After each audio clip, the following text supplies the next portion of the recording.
एक आनंद जी की स्ट्रैटेजी देखिए, वो क्या कर रहे हैं अभी, 40% कैश लेकर के तो बैठ गए हैं। और वो क्यों? क्योंकि वो मोस्टली स्मॉल कैप में इन्वेस्ट करते रहे हैं। तो जो बाजार की स्थितियाँ देख करके वो 40% कैश पे बैठ गए हैं। लेकिन बाकी में क्या है, 20% स्मॉल कैप में है और 40% इन्होंने 2 शेयर में डाल रखे हैं, कोटक में और एचडीएफसी बैंक में। तो ये पूछ रहे हैं कि भई ये जो एलोकेशन है इनका, इसको क्या करें? कुछ रीएलोकेट करना है। अब सबसे पहले तो मतलब मेरे मन में सवाल यही है कि ठीक है, आपको अगर 40% लार्ज कैप को देना है तो उसमें सिर्फ 2 ही शेयर, इतना ज़्यादा कंसंट्रेशन रिस्क को भी थोड़ा-सा इसी मौके पे समझा दीजिएगा कि वो क्या होता है, क्या क्यों उसका ध्यान रखने की ज़रूरत होती है। बाकी मोटे तौर पे इनकी जो अभी स्ट्रैटेजी है उसमें क्या बदलाव आप बताना चाहेंगे? देखिए परिभाषा के हिसाब से तो ये स्ट्रैटेजी को सही नहीं कह सकते, लेकिन आपने जो 40-40% एचडीएफसी बैंक और कोटक बैंक में डाल रखा है, एक तरह से समझें कि आपने उनकी एफडी में नहीं डाला, बैंक का स्टॉक ले लिया कि अगर बैंकिंग तो हर समय में अच्छा करता ही रहता नहीं, है, तो इन शायद इन उसमें दोनों ठीक को है। मिलाकर के 40 है। हाँ, अगर 40 है तो भी 20-20% भी डाला है, तो जी, भी बहुत बिल्कुल। ज़्यादा स्क्यूनेस है। इतना स्क्यूनेस होना नहीं चाहिए, किसी समय में भी नहीं होना चाहिए। देखिए, जो एलोकेशन का तरीका है ना, 10% पे एक स्टॉक में जाके रुक जाना चाहिए, बिकॉज़ डाइवर्सिफ़िकेशन एक मच नीडेड स्ट्रैटेजी का part much needed strategy overall strategy का पार्ट होती है। तो आप अगर एक स्टॉक में 10% डालेंगे तो टोटल आपके 10 स्टॉक हो गए, 100% आपका कंज़्यूम हो गया। 10 स्टॉक तो होने ही चाहिए बिकॉज़ उतने सेक्टर्स तो आपको लेके आने ही होंगे। आप नहीं भी चाहेंगे तो बहुत करेंगे तो BFSI and IT as a sector मिला भी लिया तो भी आपका समझें कि आप उसमें 50-60% तक एलोकेशन कर दीजिए, लेकिन बाकी के लिए आपको 40% तो लाना पड़ेगा। इसलिए 10% के ऊपर मेरे हिसाब से जाना ठीक नहीं है।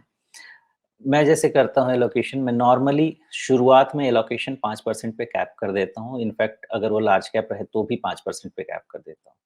बाकी उसकी असेसमेंट चलती रहती है, जितना उसमें वैल्यूएशन कम्फर्ट ज़्यादा रहता है, उतना उसका एलोकेशन 5 से धीरे-धीरे बढ़ता रहता है, गिवन कि प्राइस करेक्शन वहाँ से होता है और मेरी रुपी कॉस्ट एवरेजिंग होती है। अदरवाइज़ मैं 5% से ऊपर में शुरुआत किसी में नहीं करता, उसके बाद के एडजस्टमेंट करते हैं। अब मान लीजिए कि 5% पे मेरी शुरुआत भी हो गई, तो उसमें कई चीज़ें हो जाती हैं डबल भी हो जाती हैं। तो अगर डबल होके या कुछ होके उसका 10% के ऊपर का एलोकेशन एक स्टॉक का पहुँच गया, तो स्क्यूनेस बढ़ने लगती है और रिस्क हाई होने लगता है। हो सकता है कि वहाँ से भी वो चीज़ बहुत अच्छी चली जाए आगे, बहुत अच्छी चली जाए, लेकिन डिसिप्लिन स्टैंड पॉइंट से 10% के ऊपर जितना भी जाता है उसको प्रून करके वापस 10% पे लेके आता हूँ सो दैट मेरा जो कंसंट्रेशन रिस्क है वो कम हो जाए। तो ये आपका मैक्सिमम एलोकेशन का तरीका हो गया। मिनिमम एलोकेशन की जहाँ तक बात आती है, मीनिंगफुल रिटर्न बनाने के लिए आपको कम से कम 3% तो एक स्टॉक में करना चाहिए।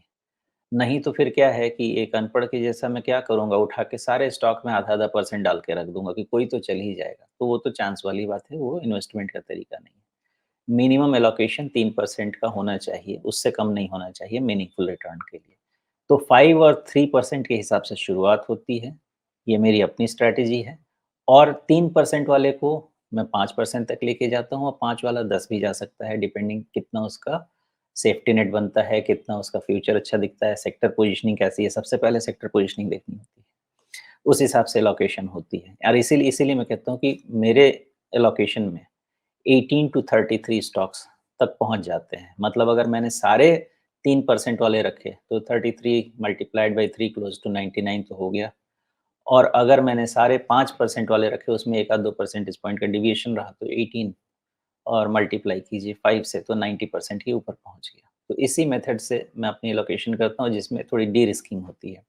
दूसरी जो हमें पढ़ाई गई थी चीज़, वो ये कहती है कि जो डाइवर्सिफ़िकेशन बेनिफिट है वो अबाउट 25 कंपोनेंट्स तक बेनिफिट इंक्रीज़ होती है एंड बियॉन्ड 25 उसका डाइवर्सिफ़िकेशन बेनिफिट रिसीड होने लगता है। इसीलिए आपने देखा होगा कि बीएसई सेंसेक्स 30 स्टॉक्स का इंडेक्स है।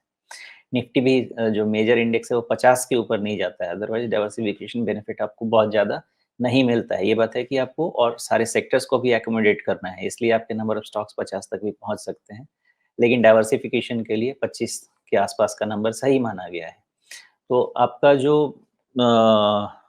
एलोकेशन है इस हिसाब से होना चाहिए। इसमें एक नया फैक्टर ये आएगा कि आप कैपिटल कितना डालना चाहते हैं। अगर आप 5-10 लाख कैपिटल डालना चाहते हैं, 5-10 अच्छे से रिसर्च किए हुए स्टॉक्स बहुत हैं। लेकिन अगर आपका कैपिटल 5 करोड़, 15 करोड़, 50 करोड़, 100 करोड़ वैसा है, तो फिर आपको 20, 25, 30 ये सब वाले रेंज में नंबर ऑफ स्टॉक लाने पड़ेंगे, थोड़े बेटर डाइवर्सिफिकेशन के लिए एंड मोर मैन्यूवरेबिलिटी के लिए आपको ऐसा लाना पड़ेगा। जी। तो अभी जो ये कह रहे हैं कि 20% स्मॉल कैप में है, तो क्या मतलब इनका अप्रोच जो है कि भाई ठीक है, अभी शायद 40% हमने 2 शेयरों में बैंकिंग के डाल दिया है, कोटक में और एचडीएफसी में, वो इसलिए कि शायद उनको लग रहा हो कि बहुत समय से ये चले नहीं, कभी तो चलेंगे ही।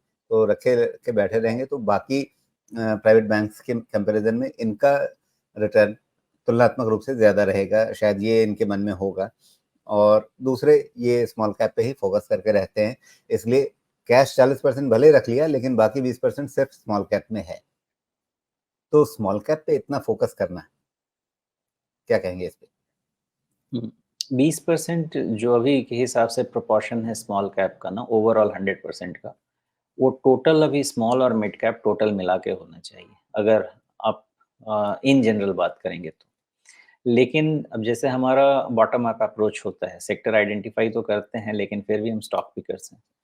तो स्टॉक पिकर्स के हिसाब से अभी भी मैं देखूँ तो हो सकता है कि मेरा एलोकेशन 50% मिड और स्मॉल कैप में चला जाए, लेकिन मेरा एलोकेशन ऐसे में रहेगा ज़्यादा जिसमें प्राइस मूवमेंट नहीं हुआ है और सेक्टर पोटेंशियल अच्छा है और रिजल्ट्स में मूवमेंट दिखने लगी है।